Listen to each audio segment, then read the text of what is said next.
Are you depressed? Because I am. But not as depressed as the Great Depression, because let's just say the Great Depression was called that for a reason. A quite depressing time for the US.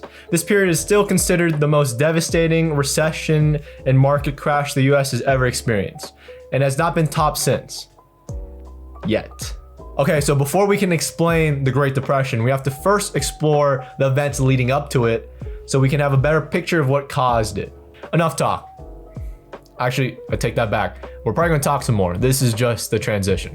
The Roaring '20s was a grand old time for the United States. It was a strong period of economic growth and prosperity.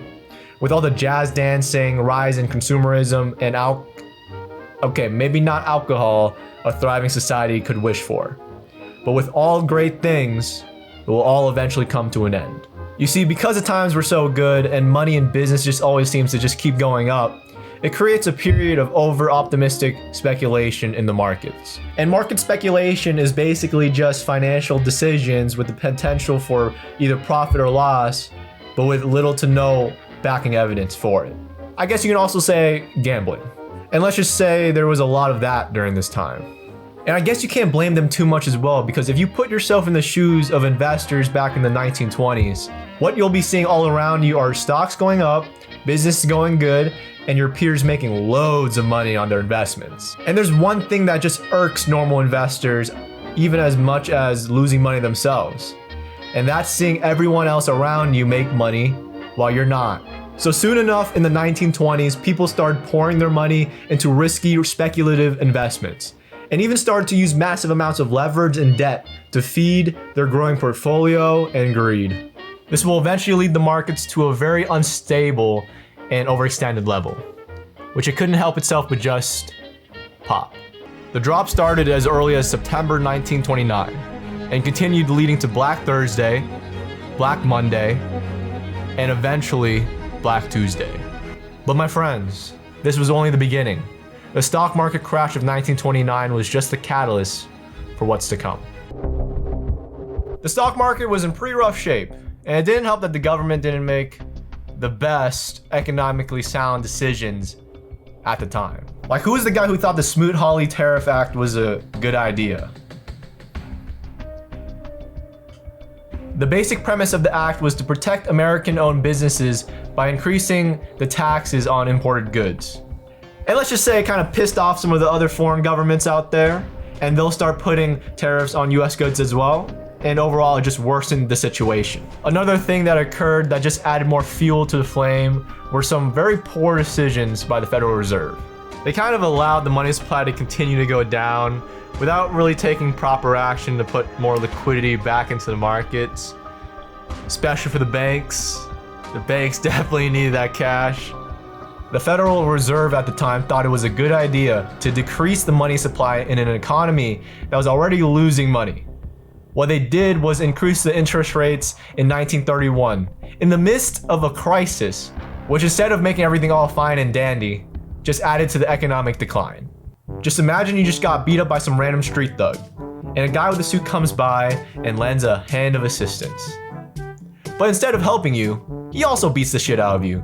And I guess you can't blame them too much because they were formed like 2 decades ago, and they believe that their actions helped maintain the gold standard at the time, which was a pretty important thing, and avoid the devaluation of the dollar. But look how that turned out. Overall, it was just a junction of many things that turned the recession into a depression. But I truly believe that these are important trials and tribulations that a country just has to go through in order to truly prosper in the future. And as most US recessions go, it will eventually start bottoming out in 1932. Soon later, Franklin D. Roosevelt would win the 1932 presidential elections and would take office in 1933. He and his cabinet helped make a lot of crucial decisions that would help lead the US out of the Great Depression. From taking the dollar off the gold standard, which would give the feds more freedom when it comes to the US money supply, to probably what he was most famous for, the New Deal.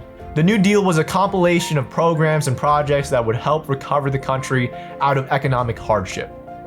To help regulate the risky Wall Street world, FDR helped found the Securities and Exchange Commission in 1934, which has been overseeing everything that has to do with the securities markets ever since. making it much more stable and transparent compared to before.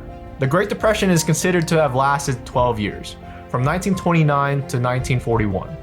Although there were some bumps along the way, and even another recession occurring in 1937, the US would eventually start recovering once again, and even used a world war to help stimulate their economy back into high gear.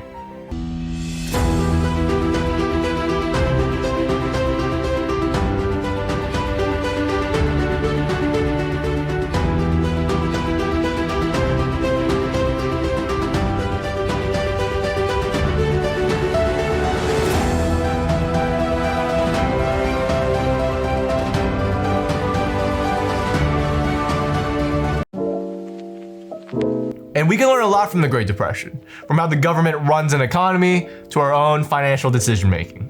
What our future leaders in government can take from the Great Depression is how to better respond to recessions, so that we can better recover from these economic troubles, which is, in my opinion, inevitable for a thriving stock market. For example, during a recession or a market crash, the best way the Feds can help the economy recover faster is by loosening up the monetary policy, not tightening it like last time. Let's avoid that.